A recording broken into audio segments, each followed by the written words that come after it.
ఉన్నారు. శివరాంప్రసాద్ గారు, ఎట్లా చూడాల్సి ఉంటుంది? ఇదంతా కూడా జగన్ నాటకము అన్నది ప్రధానంగా టీడీపీ నుంచి వస్తున్న అలిగేషన్. నమస్కారం బలరాం గారు, మీకు ప్యానెల్లో నమస్కారం సార్. ఇప్పుడు ఒకటండి, ఇందాక జోసన్ గారు మాట్లాడింది విన్నాం. ఒకటి, నేను అక్కడ ప్రత్యక్షంగా ఉన్నా, ఆయనతో పాటు ర్యాలీలో ఉన్నా. ఒకటి, టీడీపీ వెర్షన్ ఎక్కడ కూడా ప్రతిసారి కాంట్రవర్షియల్ స్టేట్మెంట్స్ ఇచ్చారు. ఆ రోజు మొదట్లో ఏమన్నారు? పవర్ కట్ ఎందుకుంది, పవర్ కట్ చేసి వేయించుకున్నారు అని చెప్పారు. పవర్ కట్ ఎందుకుంది? అక్కడ వైర్లు కిందకు ఉన్నాయి కాబట్టి సాయంత్రం పూటలు కూడా అక్కడి నుంచి వెళ్ళేటప్పుడు సెక్యూరిటీ పర్పస్లో ఆ కింద నుంచి, వైర్లు కింద నుంచి ఈ వ్యాన్ వెళ్తున్నప్పుడు తీసి అది దాటగానే మళ్ళీ కరెంట్ ఇచ్చారు. పరిస్థితి తెలియకుండా, లేకపోతే తెలిసి కూడా తెలియనట్టుగా వ్యవహారం చేశారు. ఒకటి. రెండోది, అసలు గుమ్మడికాయ దొంగ ఎవరంటే భుజాలు తడుముకున్నట్టు ఇన్సిడెంట్ జరగగానే మీరెందుకు తడుముకున్నారు?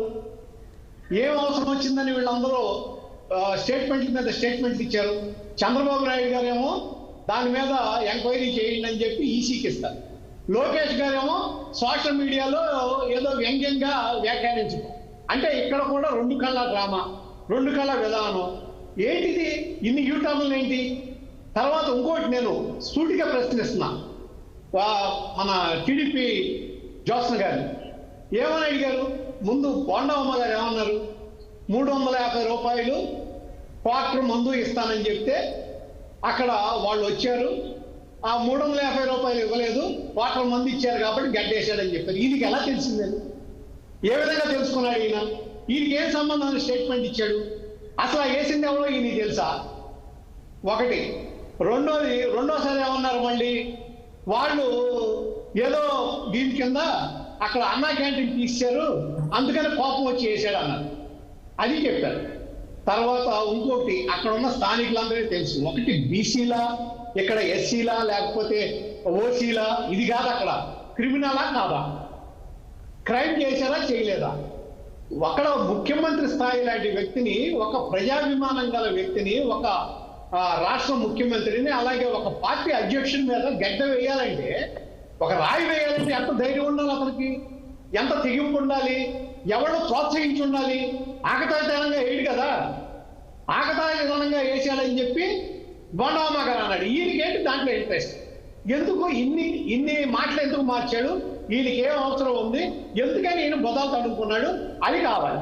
తర్వాత ఇది జరిగిన వెంటనే ఒకటి, ఈ సతీష్ అనే వ్యక్తి ఏమో బోండమ్మ గారి కుమారుడు అనుచరులని, ఈ దుర్గారావు బోండమ్మ గారికి ప్రధాన అనుచరుడు, చాలా దగ్గరవాడని ఒక అందరూ అంటున్నారు. అందరికీ తెలిసిందే, ప్రత్యక్షంగా చూసిందే అక్కడ.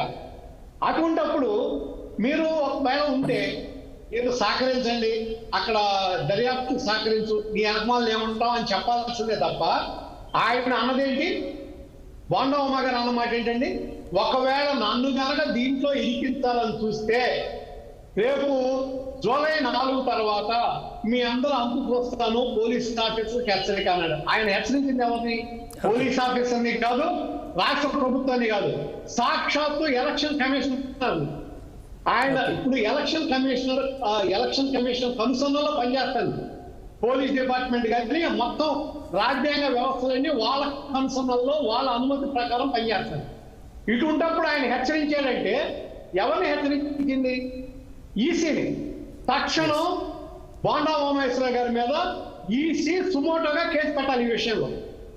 ఎందుకంటే బెదిరించినందుకు, అక్కడ వాళ్ళ యొక్క డ్యూటీ వాళ్ళని చేయనివ్వనందుకు, అధికారులను బెదిరించినందుకు, సాక్షాత్తు ఈసీకే వార్నింగ్ ఇచ్చినందుకు, ఇది ఈయన అధికారులకు ఇచ్చినట్టే ఈసీకి ఇచ్చినట్టే.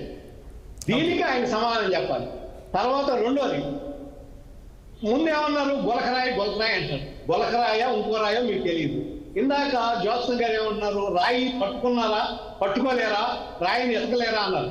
అసలు వచ్చిందో రాలేదో మీకు తెలుసా? వాళ్ళు రాయి ఉంది దొరకలేదని మీకు ఏమైనా చెప్పారా?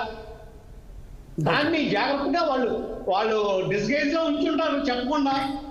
దానికోసం కొన్ని సీక్రెట్స్ పాటిస్తారు వాళ్ళు. Right sir. అక్కడ టెలిఫోన్ టవర్స్ మీద కొన్ని వేల కాల్స్ ని జల్లెడ బట్టి వీళ్ళ పట్టుకున్నారు. అంతేగాని ఇక్కడ అక్కడ వ్యక్తిని పట్టుకోగానే మీకేం అవసరం వచ్చిందని మీరు స్పందించారు.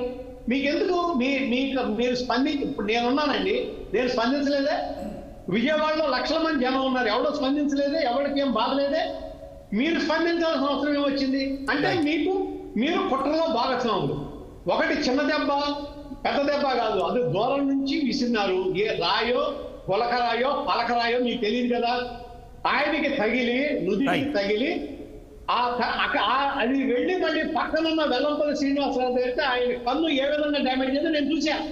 ఓకే, కంటికి బాగా నీరు కాలిపోయింది ఆయనకి, ఆయన కంటి నుంచి. అటువంటి పరిస్థితుల్లో 3 కుట్లు పడి ముఖ్యమంత్రి గారికి.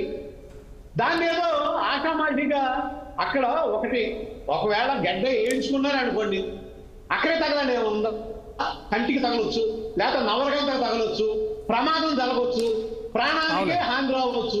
రాకూడదని మీరు ఏమైనా చెప్పగలరా, గ్యారంటీ ఇవ్వగలరా? ప్రసాద్ గారు మళ్ళీ వస్తాను మీ దగ్గరికి. ఇంత సీరియస్ ఇష్యూని ఎక్టాలిగా మాట్లాడుకోనేది సరైన పద్ధతి మాత్రం కాదు. రైట్ అండి, ప్రసాద్ గారు మళ్ళీ వస్తాను మీ దగ్గరికి. వెంకటేష్ గారు